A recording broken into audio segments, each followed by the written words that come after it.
नमस्कार। मैं डॉक्टर रुस्तम सिंह कौरा। मैं एक यूरोलॉजिस्ट एंड्रोलॉजिस्ट हूँ और मैं ग्वालियर में प्रैक्टिस करता हूँ। True health poly clinic hospital road पर मेरा क्लिनिक है। आज जैसा कि आप सभी जानते हैं कि आज विश्व किडनी दिवस है। तो इस विश्व किडनी दिवस पर हम आपके साथ कुछ किडनी के बारे में जानकारी शेयर करेंगे, बताएंगे कि कैसे आप अपनी किडनी को स्वस्थ रख सकते हैं और इसमें क्या क्या बीमारियां हो सकती हैं, उनके क्या लक्षण हो सकते हैं और उनके बचाव के लिए क्या करना है। इस बार जो वर्ल्ड किडनी डे की जो थीम है that is kidney health for all, सभी की किडनी के स्वस्थ रहे, इस प्रकार की इस थीम है इस बार।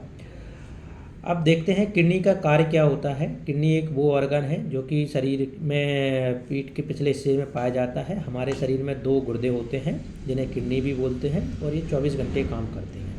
इनका कार्य गंदे ब्लड को इसको छानना होता है और ये जो है कि 24 घंटे कार्य करती रहती हैं और ब्लड इनमें से 24 घंटे सर्कुलेट होता है।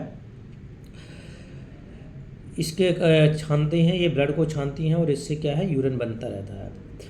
दूसरा काम इनका क्या होता है कि इसमें एक इरिथ्रोपोएटिन नामक हार्मोन बनता है जो कि बोन मैरो पर काम करके हमारे शरीर के अंदर खून की मात्रा को बढ़ाता है, यानी हीमोग्लोबिन के फॉर्मेशन में हेल्प करता है। तो ये किडनी के प्रमुख कार्य होते हैं। अब किडनी की बीमारियां किस प्रकार की हो सकती हैं? किडनी में 2 प्रकार की बीमारियां होती हैं। एक होती है मेडिकल रीनल डिसीज और दूसरी होती है सर्जिकल प्रॉब्लम। सर्जिकल प्रॉब्लम ऐसी जिनमें कि ऑपरेशन की आवश्यकता पड़ती है। दूसरी होती है मेडिकल डिसीज जिसमें कि गुर्दे यूजुअली ख़राब हो जाते हैं। अब मेडिकल रीनल डिसीज भी 2 प्रकार की होती है, acute kidney injury and chronic kidney injury. Acute में क्या होता है कि जिसमें किडनी सडन इसमें शट डाउन हो जाती है, वर्क करने की कैपेसिटी सडनली उसकी डिक्रीज हो जाती है।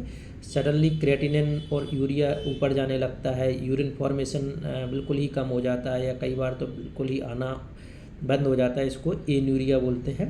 और ऐसी कंडीशन में कई बार हमें तुरंत ही मरीज को डायलिसिस पे लेना पड़ता है और अगर इमीडिएटली अपन इसमें ट्रीटमेंट स्टार्ट करते हैं तो ये रिवर्स हो जाती है कंडीशन और कुछ डायलिसिस के बाद में ये अपने नॉर्मल उसमें आ जाती है और आपको डायलिसिस की आवश्यकता नहीं पड़ती है। दूसरी होती है chronic kidney disease. Chronic kidney disease में क्या होता है कि इसमें जो है धीरे धीरे लंबे समय में किडनी खराब होती है। अब इसके प्रमुख कारण क्या होते हैं, किन किन कारणों से किडनी खराब हो सकती है? तो जिसमें मुख्य कारण है जो कि ज़्यादातर पॉपुलेशन में पाए जाते हैं, उसमें मोस्ट इम्पॉर्टेंट कॉज होता है डायबिटीज़, शुगर की बीमारी। अगर शुगर लंबे समय तक अनकंट्रोल्ड रहे तो ये किडनी पर असर डालती है और इसमें क्रॉनिक किडनी डिसीज हो जाती है। दूसरा होता है हाइपरटेंशन। हाइपरटेंशन मीन्स बीपी का बढ़ा रहना। अगर लंबे समय तक बीपी बढ़ा है, आपने उसको बीपी को कंट्रोल में नहीं है या किसी फिजिशियन से उसको नहीं दिखाया है, तो ये लंबे समय में क्रॉनिक किडनी डिसीज कराता है।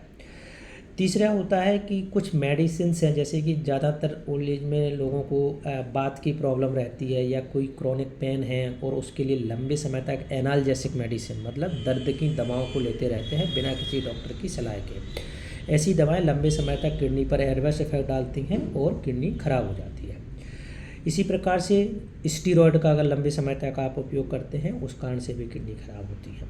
जैसे ज़्यादातर लोग जिम जाने वाले होते हैं वो लोग स्टीरॉयड का उपयोग करते हैं। कुछ डिसीजेज रहती हैं जो कि रेयर, तो कॉमन तो यही कॉज होते हैं किडनी के खराब होने के।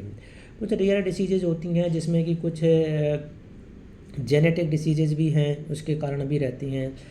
ठीक है, तो ये हो गए अपने मेडिकल रीनल डिसीज जिसमें मुख्य रूप से गुर्दा खराब होता है।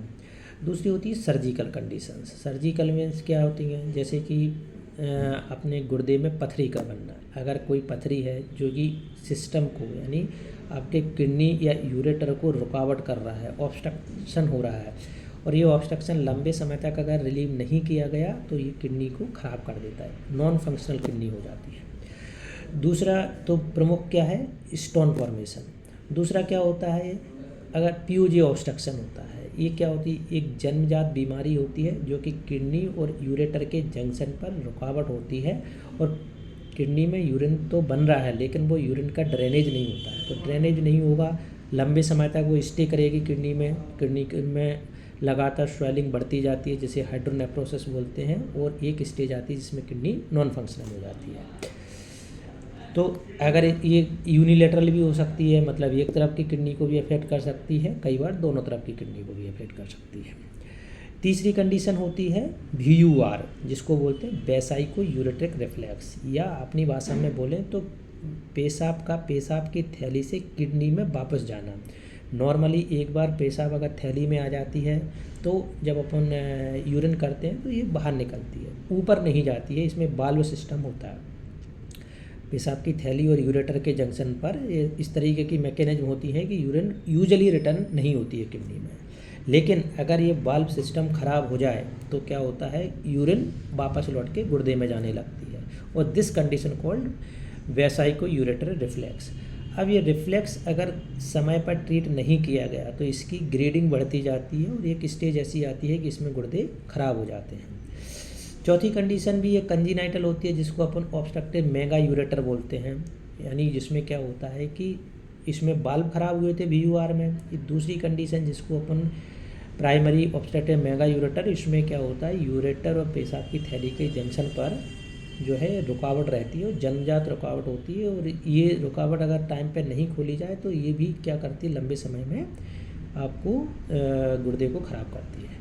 सो ये कुछ कॉमन डिसीजेज हैं। अब कुछ ऐसी डिसीजेज हैं जो कि पेशाब की थैली या उसके नीचे रहें, जैसे कि अगर आपको प्रोस्टेट है, प्रोस्टेट कई लंबे समय तक अगर बढ़ा रहता है, हालांकि ये रेयर कंडीशन होती है क्योंकि लोग यूजुअली इतने अवेयर होते हैं कि प्रोस्टेट हो रहा है, पेशाब में दिक्कत हो रही है, तो कंसल्ट करते हैं डॉक्टर से, और प्रोस्टेट के लिए अपना मेडिकल मैनेजमेंट और सर्जिकल मैनेजमेंट बहुत अच्छी दवाएं अवेलेबल हैं, इससे काफ़ी अच्छा रिलीफ मिल जाता है।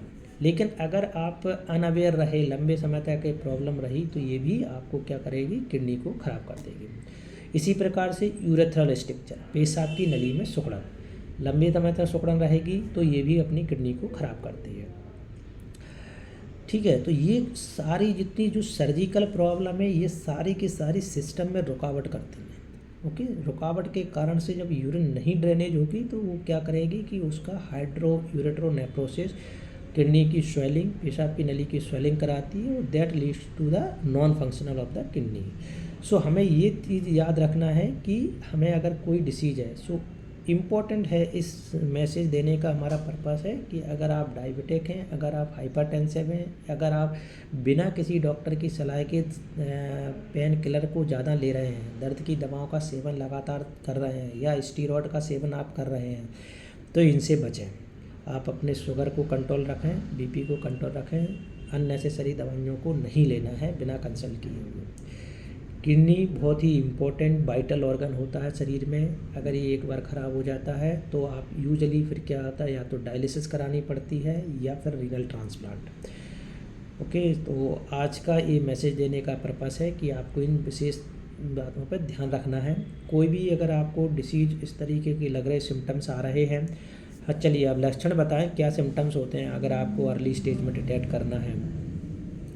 पहले ये अपन मेडिकल मैनेजमेंट की बात करें, जब भी कोई किडनी ख़राब होती है तो यूजुअली आपको जो है या तो बार बार पेशाब आ सकती है, या पेशाब बहुत कम मात्रा में आना शुरू हो जाएगी।